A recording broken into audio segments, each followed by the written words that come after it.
돈이 많으면은 잘 먹고 잘 사는 삶이라고 할 수 있을까요? 네, 안녕하세요. 카미입니다. 오늘은 잘 먹고 잘 사는 삶에 대해서 이야기를 해보고자 해요. 눈썰미가 있으신 분들은 벌써 발견하셨겠지만 제 채널의 부제가 잘 먹고 잘 사는이에요. 어렸을 때부터 항상 잘 먹고 잘 사는 삶을 꿈꿨고 그렇게 하기 위해서 어떻게 해야 되나 끊임없이 탐구해 왔어요.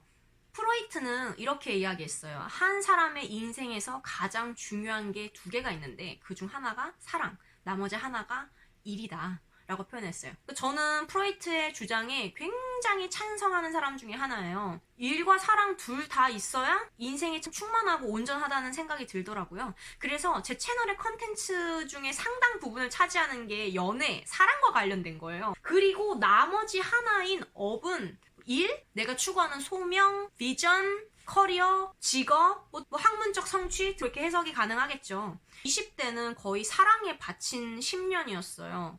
어떤 한 분야에 10년 넘게 몰입하면은 거의 준 전문가급은 되잖아요. 그러니까 저도 10년을 사랑에 몰입해서 사랑만을 팠기 때문에 그 사랑이라는 분야에 있어서는 아주 명철한 판단이 가능하고 그래서 누구보다 할 말이 많아요. 그런 의미에서 우리 구독자분들에게도 사랑에 대한 깨달음이 많은 도움이 됐을 거라고 믿습니다. 근데 문제는 이 나머지 하나인 업인데 이 업을 추구한 지는 몇 년 안 됐어요. 30 넘어갈 때쯤부터 업을 추구하기 시작해서 완전 꼬꼬마입니다. 문득 20살 때가 떠오르더라고요. 대학교에 처음 입학했을 때 마침 저희 아버지가 제 고등학교 3학년 때 사업이 큰 어려움에 처하셔서 대학 생활은 위기와 함께 시작되었다고 할 수 있죠. 당장 학비며 생활비며 스스로 해결해야 할 처지에 있었던 거예요. 마침 그때 우리 과 교수님께서 교수님들끼리 조성한 장학금이 있는데 형편이 힘든 친구들 주고자 한다. 혹시 도움이 필요한 사람은 연구실로 와라. 이렇게 이야기를 하셨어요. 그래서 수업이 끝나자마자 저는 교수님 연구실에 가서 제가 형편이 조금 어려워서 장학금 신청하고 싶다라고 말씀드렸어요. 그랬더니 저희 과 교수님이 저한테 딱 이렇게 말씀하셨어요. 그래? 너 형편이 어렵니? 얼마나 어려운데? 이렇게 말씀하셨어요. 되게 냉정한 표정으로 너가 얼마나 어려운지를 나한테 지금 소상하게 증명해봐. 이런 뉘앙스로 말씀을 하셨어요. 저는 그때 당황했죠. 그리고 어렸잖아요. 내가 어려움에 처한 지 얼마 안 됐어. 나의 잘못이 아닌 나의 환경 때문에 나는 졸지에 이런 어려운 상황에 처했고 환경이 너무 원망스럽고 싫은데 내 앞에 있는 강자라고 부를 수 있는 기득권층이라고 부를 수 있는 교수님이 나한테 가난을 증명하래. 그러니까 그때부터 수치심 들기 시작하고 화가 나는 거예요. 그리고 너무 창피한 거예요. 자존심 상하고. 적당히 둘러대고 황급히 교수님 연구실을 나왔어요. 심지어 이런 생각이 드는 거예요. 화가 나니까. 자기는 여유가 있으니까 명문대에서 학사, 석사, 박사 다 할 수 있었던 거지. 자기가 어려워본 적이 없다고 이렇게 학생들한테 모멸감 느끼는 언사를 하면 되는 건가? 이런 생각이 드는 거예요. 너무 서러워서 펑펑 울었어요. 물론 그 후에 다행히 잘 풀려서 더 조건이 좋은 장학금을 받고 학업을 무사히 마칠 수 있었어요. 굳이 나의 가난을 증명하지 않아도 받을 수 있는 전액 장학금 받고 아주 감사하게 학교를 다녔습니다. 제가 이 말씀을 왜 드리냐면요. 가난하면서 남을 원망하지 않기가 진짜 어렵다는 거예요. 그러니까 형편이 어렵고 내가 힘들게 사니까 나와 관련 없는 사람, 나보다 형편 나아 보이는 사람한테 이렇게 분노를 투사하잖아요. 근데 지금 생각해보면은 그 교수님은 아무것도 잘못하신 게 없어요. 정말 필요한 사람한테 줘야 되잖아요. 그러니까 형편이 최대한 어려운 사람한테 장학금을 줘야지 살만한 사람한테 장학금을 주면 안 되잖아요. 그러니까 당연히 얼마나 가난한지를 물어볼 수밖에 없었던 거겠죠. 근데 지금 생각해보면 논리적으로 이해가 다 되는데 20살에 치기 어렸던 그 꼬꼬마 시절에는 요만한 말에도 폭 하면은 눈물이 쫙 나오고 엄청 화들짝 이렇게 반응을 했던 거죠. 피해의식이 굉장히 많았던 거예요. 어렵게 살면은요, 누군가를 쉽게 이렇게 원망하게 된다는 거. 이게 거의 본능적인 반응과도 같은 거예요. 근데 우리가 잘 먹고 잘 사는 삶으로 가려면은, 이렇게 본능적인 반응만 해서는 좀 힘들어져요. 한번 생각해볼까요? 피해의식이 막 가득해. 여자들은 말이야 완전 이기적이야. 여자라는 게 벼슬이지. 이렇게 생각하는 남자가 있다. 한번 생각해볼게요. 또는 이렇게 생각한 여자가 있어요. 요새 남자들은 하나같이 다 이상한 사람들만 있잖아. 다 범죄자들만 있는 것 같아. 이러면서 또 남자들에 대해서 생각하는 사람이 있다고 쳐보세요. 두 사람 다 어떻게 보이세요? 그러니까 저는 되게 불쌍해 보이거든요, 둘 다. 좀 맺힌 게 많은가 보다, 뭔가에. 그러니까 절대 그 사람이 매력적으로 보이지 않습니다. 즉, 피해의식을 갖고 사는 사람은요, 이성에게는 물론 다른 사람들한테도 절대 매력적으로 보일 수가 없어요. 그러니까 이성한테 선택을 못 받잖아요, 피해의식이 많으면은. 이성이 나를 선택하지 않아? 내가 매력에 떨어져? 계속 선택받지 못하는 역사들이 쌓이고 쌓이면 점점 더 그 피해의식은 강화되겠죠. 세상에 대한 불만이 더 커질 수밖에 없죠. 이건 비단 이성에 대한 것뿐만이 아니라 일에 있어서도 마찬가지죠. 우리가 어떤 사람을 도와주고 싶어요? 그러니까 저는 그 사람이 형편은 어려워도 총명하면서 긍정적으로 사는 사람, 부지런한 사람을 도와줄 것 같거든요. 그러니까 제가 자산가라면은 이제 인생을 마무리하는 단계야. 나는 이미 돈은 벌만치 벌었어. 저라면은 그렇게 가능성 있는 젊은 사람들을 후원할 것 같아요.